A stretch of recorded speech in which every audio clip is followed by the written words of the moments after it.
Sex Pistols there, very grainy clip. You're right, you are. You used a lot of co-writers on the album Switch, which is kind of, I guess, a first for you guys. I mean, obviously, something you had it because Michael was such a big writing force. And tell me about it, because you've written 3 songs. Let's start with your songs, shall we? I co-wrote Pretty Vegas with Andrew Ferris via the Rockstar Inxs show. And then Devil's Party, Andrew and I were out having some dinner one night, and that song is actually from Rockstar. That was one of the final episodes. Yeah, the second songwriting. You know, and he said, you know, maybe we should revisit that. And you know, I kind of we went back and forth, and you know, it was pretty organic the way that happened. And then you know, just having a few beers with John Ferris one night, and he had this like 8-minute track of this beat. And you know, I started coming up with melody, and then next day I brought him some lyrics, and we just sort of. He would have had to get a song on a record, wouldn't he? Well, John. Yeah. Well, he used to write with Michael a bit in the past too. You know, John and Michael wrote Disappear. Oh, okay, right. But yeah, it is the first time we really kind of allowed ourselves to step outside the band on a songwriting level, apart from the 2 only covers we ever did, the Love One and Good Times.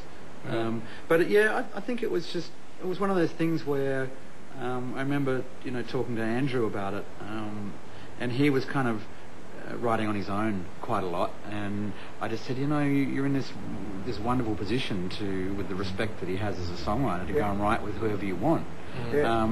Why don't you? It'd be easy for us to set it up, and eventually sort of talked him into it, and along with our manager at the time.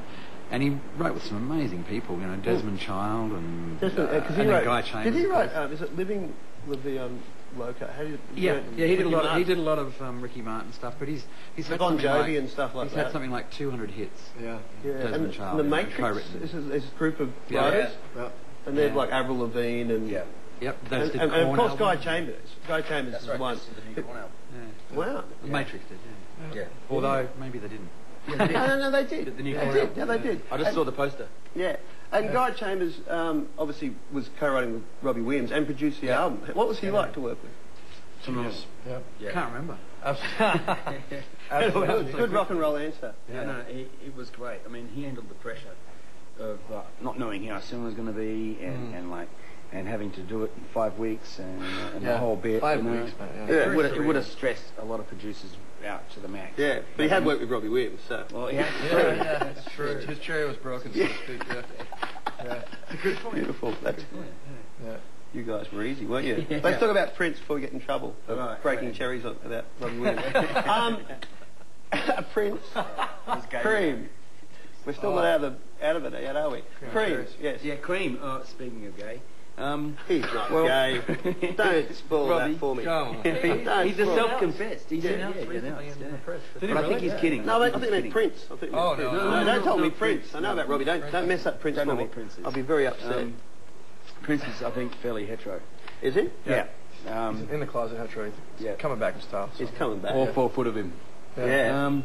No, I remember seeing Prince for the first time at Radio City Music Hall. Yeah. With Michael and Doug Morris, the president of Atlantic Records, and Reen Nally, who actually signed us to Atco Records back in 1982, whenever it was.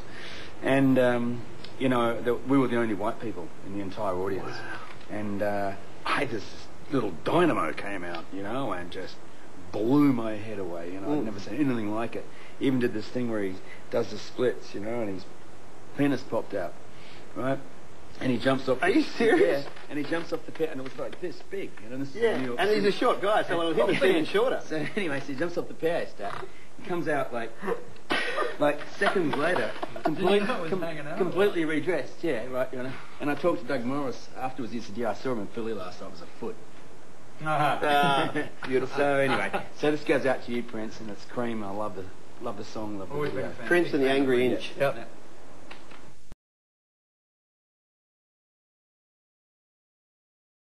We're trying to calm things down here. We're doing my top 11 with Inxs. JD, you've been in the army and you've been an Elvis impersonator, and up to the time of this show, you're living in your car. Yeah. Is that true? How's it changed lately? He's living in a van. A really big car. I've got a new pillow for my car. No, it's just excuse me, it's changed in the sense that, you know, my life was exposed for 3 months on the show. Yeah. And now it's very private, and everybody wants to know what's going on. Mm. And, you know, so it kind of like, you know, it's changed that way. It's changed that I didn't play a character on the show. I played myself. So I get people that come up to me and, you know, when I'm in the supermarket or something and go, JD, you know, your mom and sister are really cool. And it's like, that's a little weird, you know. Yeah. You know, it wasn't. So that and just the being able to work with, you know, my idols and being in the studio and learning so much from them artistically and musically and just they've made me a better human being and a better artist for sure, you know. Mm. Have you got a house yet? You living somewhere? No, I haven't really had time. My feet haven't touched the ground, bro. Like none of us have stopped since the show. Have you got laid because of your new success yet? Dude. Unbelievable. Yeah? No, man. You know what? I don't have take time. take a number, take a I don't have seat. time. No, it's not that bad.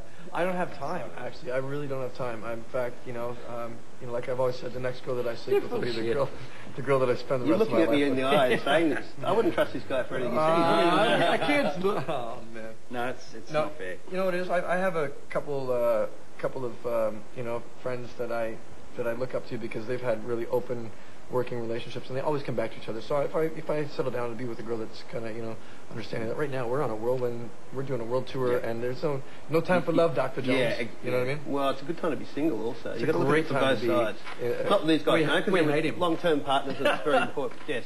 Now, talking to a stranger, Hunters and Collectors, this terrified me as a kid when I first saw it. I love it still to this day. Tell me about it. Yeah, I kind of picked it. I mean, you know, Hunters and Collectors were a great band, very innovative. I mean, you know, both Seymour brothers have been, you know, amazing influences in Australian music. And I think this is one of the first videos that Richard Lowenstein ever made, and that was actually how we kind of found Richard, was through seeing that video and another video he'd done, I think. So I just picked it because it's a cool song and the video's kind of weird and it's Richard did it. And, you know, it's a great use of a rubber band. Yeah. On the nose. Yeah. There's only one other good use for a rubber band. Wow. And also, you know, I thought Let's go to the clip then.